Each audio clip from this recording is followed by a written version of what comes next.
Andrew and Courtney Simpson, although childless, had been happily married for over a decade. Having children was something they both wanted, but waited until they were confident in their careers and could financially support their family on one income.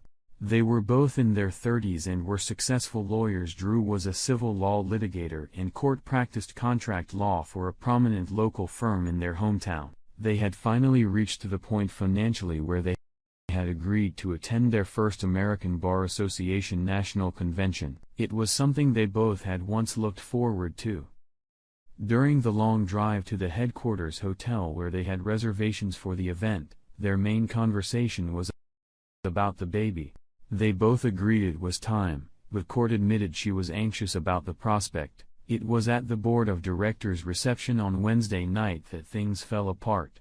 It had started well enough when they were both enjoying the atmosphere and the company of fellow attorneys. It was late in the evening, after the formal part of the reception was over, and there was more drinking, dancing, and loud talking, when Drew noticed that Court was in a playful mood. That definitely wasn't a bad thing because it always led to marathon sex at the end of the night.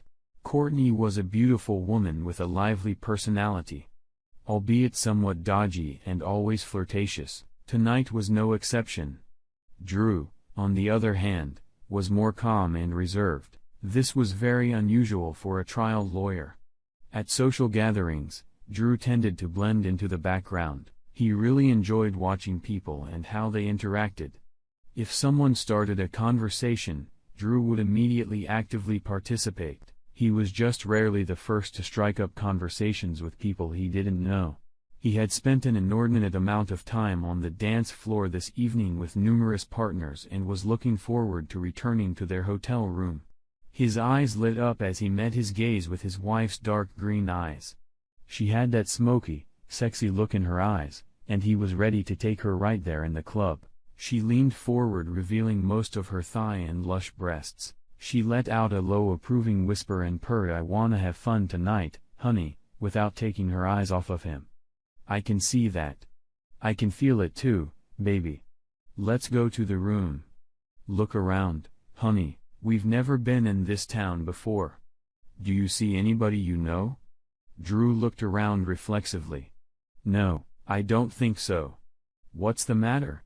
He, wanna have fun tonight? He couldn't help but notice the heavy emphasis on the I. He was stunned. He had no doubt realized what she was talking about, but although he was deeply shaken and badly wounded, like a seasoned trial lawyer, he instinctively knew not to show his true emotions. Drew couldn't imagine where it came from. The only thing he could point to as possible warning sign was his wife's reluctance to have a child, and yet she had just agreed to do just that. "I see, but what about our relationship?" She ignored his question. She wasn't a trial lawyer, but she knew how to question witnesses and knew not to let her opponent distract her attention. She sighed and held his hand firmly on her vulva. "Have I been a good wife? In the 15 years we've been together, have you ever had the slightest doubt about my love and total devotion to you? Since we became exclusive freshman year, name one time, one instance, just one. I know I flirt, but have you ever had any doubts about me when you've watched me do it?" You'd think she had just made the simplest of rookie mistakes a lawyer can make, asked a question she didn't know the answer to. But in truth, there was no mistake because she knew the answer. "No. There wasn't. I never had any doubts about your commitment to our relationship until 30 seconds ago." Why now? He had accepted the inevitable. It was amazing how quiet she seemed in the middle of a nightclub with flashing lights, loud music with pounding breasts, and a DJ with over 200 drunken lawyers crowded around her. In the midst of it all, they spoke in a normal voice, but they didn't miss a syllable from each other.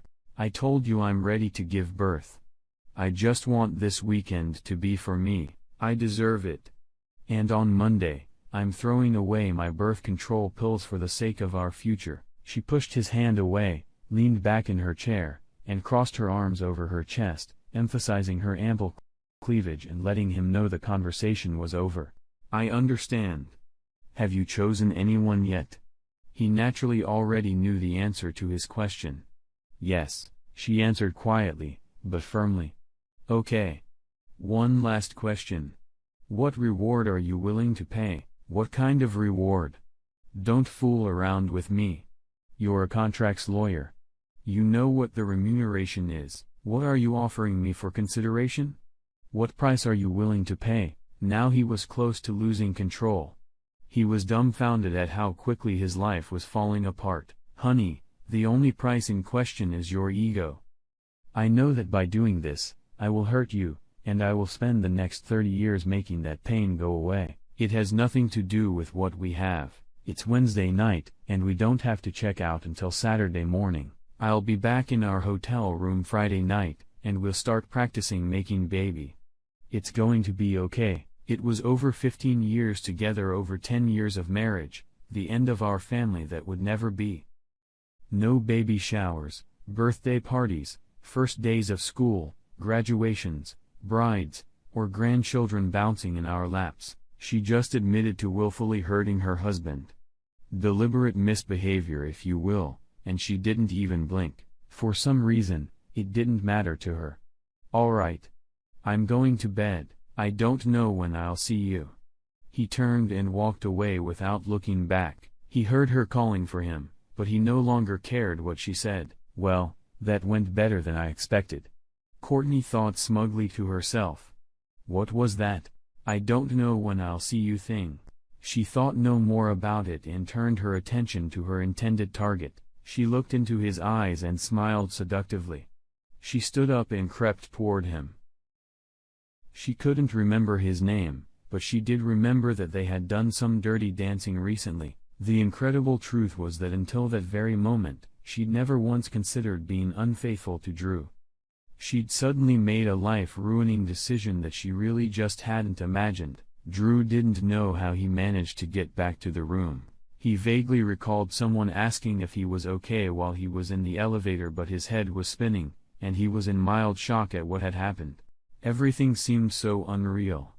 Just 1 minute he was fantasizing about the great sex he and Court would have, and the next minute, his marriage was over. He wasn't sure how long he sat on the edge of the bed, staring at the wall, but eventually a plan formed. He knew what he had to do and forced himself to go forward. It was only a 3.5-hour drive home, but Drew knew he had a couple days to get everything done. He realized that to Courtney, he didn't exist for the next 48 hours, he had plenty of time to do what needed to be done. He realized that first thing in the morning he needed to report their joint credit card stolen. If he was lucky, some hotel maid would find Court's purse she'd left in the room and take it without reporting it. Drew wasn't going to touch anything his soon-to-be ex-wife had left in the room.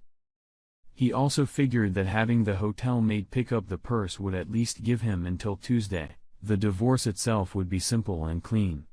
They lived in an immaculate state. No children, no house, no joint assets.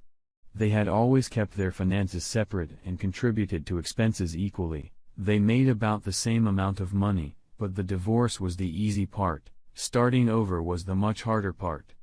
Drew quickly packed his suitcase and was ready to head out the door. He paused for a moment and considered leaving her a note, but then changed his mind, stepped out into the hallway and headed for the elevator. The sound of the room door automatically closing echoed down the hallway and signaled that he was closing the door to his previous life. A thought occurred to him on the way to the lobby, and he stopped at the front desk to see if everything was okay. My wife is in the car.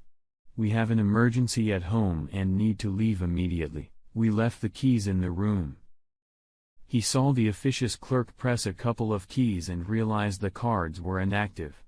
He couldn't help a slight smile as he walked outside, knowing how much trouble Courtney would be in a couple days. 7 years later, Drew sat in the hotel restaurant sipping iced tea and waiting for his food to arrive.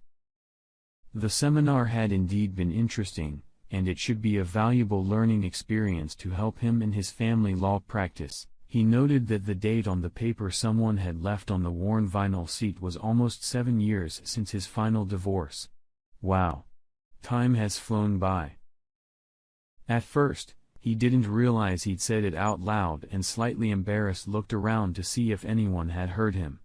He hadn't thought about Courtney in a long time. Although his divorce was relatively easy, The experience made him realize how unfair the so-called no-fault system can be to the party who has been treated unfairly. Honestly, though the system existed because some people can't handle their own shit, they acted like children and tried to wreak havoc on the other side, and the system has to step in and solve it for them. These were the cases where the old axiom "no one wins" in divorce is actually true. In any case, it was the motivation Drew needed to change his major to family law. The truth, as he discovered, was that most divorces these days really only happen because both parties have made up their minds. There were few arguments, and both parties worked to end their situation as quickly and painlessly as possible. He dealt with any case that was presented to him. However, he did enjoy dealing with the relatively rare case of adultery, and he suspected that his client's spouse was trying to tighten the screws on his client. His musings were abruptly interrupted by a voice he still recognized. "Hey, Drew. How you doing?" He looked up and unbelievably saw her. He couldn't have been more shocked to be hit with a cattle prod. "Hey, Court. Believe it or not, I was just thinking about you. What are you doing at the family law seminar?" "I'm not attending. I'm here on another matter. Can I sit down?" "I'm sorry, of course." He gestured for her to sit down. "I'm really shocked to see you, so you'll have to forgive my manners." "Wow. I really don't know what to say." She sat up straight and spoke in an angry tone. "You never even spoke to me, Drew. You never responded to any of my attempts to contact you. You never said another word to any of my family, including my mother, who you know loved you very much. You didn't even show up to any of the hearings. You just walked out. I had nothing to say to you.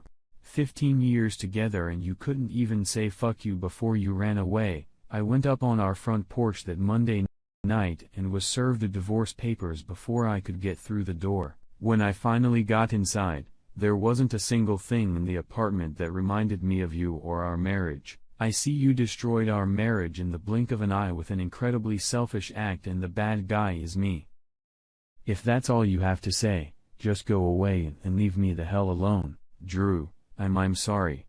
Just get out of here, Court, now." He turned black with rage. Most of the restaurant was now looking at them. She stood up and stumbled away in tears. Just at that moment, a whirlwind came over Drew. It was the chattering twin sisters and their little sister. They came at him full speed like they usually did. His wife was right behind them. She was laughing and smiling, but her smile quickly disappeared when she saw his face. Her gaze flickered to Courtney's rapidly receding figure. "That's her, isn't it, Drew?" He could only nod his head as he was preoccupied with the 3 children. Without another word, his wife, Cecilia, rushed after Courtney in a flash. Drew followed her movements with his eyes as she caught up with Courtney. They engaged in a conversation that ended with Celia helping Courtney sit down. They must have talked for at least 10 minutes. They seemed to exchange contact information, then Celia gave Courtney a hug and they parted ways. Celia went back to the table and grabbed their youngest so Drew would have a chance to corner the twins with a fight. Drew's eyes and mouth were wide open when Celia sat back down. "She's coming over to our house in a couple weeks and you two are going to talk. I mean, really talk. Don't say anything. Just nod your head if you understand." Her tone didn't allow for any objections, so he just nodded and started fighting off the 2 little monsters in his lap that were now his life. Later that night in their hotel room, after the 3 musketeers had fallen asleep, Celia looked at him and asked, "Is there anything you want to say or ask her?" He took a deep breath and spoke softly. "The first few years I wanted to, but I guess my pride wouldn't let me, but now no. I have nothing to ask, and I'm glad I didn't give her the opportunity then." "What? You're joking. It can't be serious, Kenneth." "It's very serious, Celia. If I'd let her talk to me then, maybe she could have said something to make me change my mind, but then I'd never have met you and our 3 children wouldn't exist. No. I don't need to talk to her and I don't regret anything." She put her arms around her husband and showered him with kisses. "You know what to say to a girl, don't you, baby? But the poor woman needs to talk to you, so the least you can do is sit and listen. I will, but really, what's the point? All she's going to say is how sorry she is. If I ask her why, she'll say she doesn't really know, etc., etc. But I'll do it for you, and maybe it will help her calm down. But why would I do that? Drew, be nice now. Maybe I can't define it for you, but maybe you would yell at her within a couple minutes of seeing her. Maybe that's what will close the past for you too. Maybe you're right, but even if you and the girls are taken out of the equation, I realized even before I met you that my life was better without her. The divorce made me reevaluate my life and what was important to me. Oh, sure, I went through the usual emotional turmoil that most people experience when a marriage fails, but that failure made me take a hard look at myself, something I never would have done if she hadn't acted so foolishly. Drew paused to think and catch his breath. They say that our greatest successes can be the result of our greatest failures, and I firmly believe that's true in my case. I am much happier practicing family law now than I ever was practicing civil law. Sometimes I start to feel like I'm actually helping people. I know I don't make as much money, drive a Beamer, or live in a suite overlooking the lake shore, but I'm happier than I've ever been in my life. Now what about her? Maybe you should ask her that question. What's the point, Celia? I don't have the slightest regret about where I am right now. He paused and continued in a voice a little louder than a whisper. It may not be true. I do have one regret. I should have spoken to her mother. She really is a lovely lady. I know she loved me, and I liked her. Since both my parents are long gone, she was like a surrogate mother to me, and I left without saying a word to her. Celia really couldn't say anything more. She had hoped that somehow getting together would be as good for Drew as it was for Courtney, but now she had doubts as to whether that was the case. Would she force it on Drew and it would only serve to bring out a past he no longer cared about? But would she be able to stop it? As it turned out, Celia didn't have to do anything. The meeting never took place. The night before Courtney was due in town, Cecilia's phone rang after midnight. At the time, she was always afraid to answer the phone for fear of bad news, but she reflexively answered it. On the other line was a clearly distraught woman. "Celia, this is Angela Jones, Courtney's mother. I need to speak to Andrew." The ringing phone woke Drew, and Celia handed him the receiver. "It's for you. Andrew, it's Angela. Courtney committed suicide yesterday afternoon." This statement was followed by the sobs of someone in so much pain, it's impossible to describe. "I'm so sorry, Mom. I don't know what to say. Oh God. It's my fault." Drew's tears were flowing now, but there were no words. Celia, who had heard all of this, had clung tightly to her husband and was now openly crying, thinking that there was some guilt in this as well. "Andrew, it's not your fault. She had a lot of problems, and she brought them on herself. There's a lot you don't know about her since the divorce. She left you a sealed letter. I hid it from the police. No one knows it exists except you and me. What do you want me to do with it, Andrew? Just keep it to yourself for now and let me think about it. Can you do that?" Sure. Andrew, I need you to be with me. Can you come?" "I'll be there as soon as I can, Mom. I'm gonna bring my whole family with me. I want you to meet them. I know you'll like them. I'll call you back tomorrow and we'll make a plan. Is anyone with you right now? You shouldn't be alone." "Yeah. My friend, Joyce, is staying with me. I can't wait to meet your family. I'll talk to you tomorrow," and the phone went dead. Courtney's memorial service was held 7 days later on a cold, but clear fall afternoon, and as promised, Drew and his family were there. There were only a few people in the audience. Apparently, even though Courtney was a very competent attorney, she had no real friends. She was cremated, and the ashes were to be scattered in a park that she and Drew often visited when they were dating. Angela said it was the happiest time of Courtney's life. Losing her daughter by her own hand had been an almost unbearable burden for Angela, but she quickly grew to love Celia and especially the 3 girls. By the end of the week, the girls were calling her Grammy Angie. Angela revealed what happened to Courtney's life after Drew left. He was shocked by the revelations about the risky behavior, substance abuse and mental health issues that followed the divorce. She even explained the reason why Courtney was in the same hotel as Drew. She disappeared with two men she met at a nightclub and was gone for over a week. When she returned, she was covered in bruises. According to Angela, there was nothing unusual about that. Courtney was also close to losing her partnership at work. He was amazed at how one bad sudden decision had thrown Courtney's life out of control. The night before Drew's family was to go home, he and Celia had a long talk and came to some decisions. The next morning, Drew took Angela aside while Celia kept the girls occupied. "Mom, we need to talk about a couple of things. First of all, Celia and I want you to come live with us. There's nothing keeping you here right now. You don't have to make a decision right away, but we want you to think very seriously about it. We'd like you to be with us.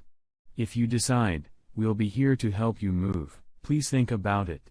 Okay?" "Oh, honey. That's so sweet of you. I promise I'll think about it carefully, but I'm gonna miss her so much." And she couldn't take it again. Drew put his arm around her while she tried to calm down. When she calmed down, he continued, "We need to talk about the letter. I think the best thing we can do is to take the letter and throw it unopened into this fireplace. It's a letter to you, Andrew. I know, but I'll never read it. If you give it to me, I'll burn it. However, I want to give you the opportunity to keep it. I don't know about you, but I want my memories of Courtney to last until the divorce. Your memories should also be of that time, and I worry that if we read this letter, we will remember her she became after the divorce. I want nothing to do with that damned letter. I'm giving it to you. If you decide to read it, the only thing I would ask is that you never, and I mean never, mention anything about it to me." Angela was shocked by his answer, but began to understand Andrew's reasoning.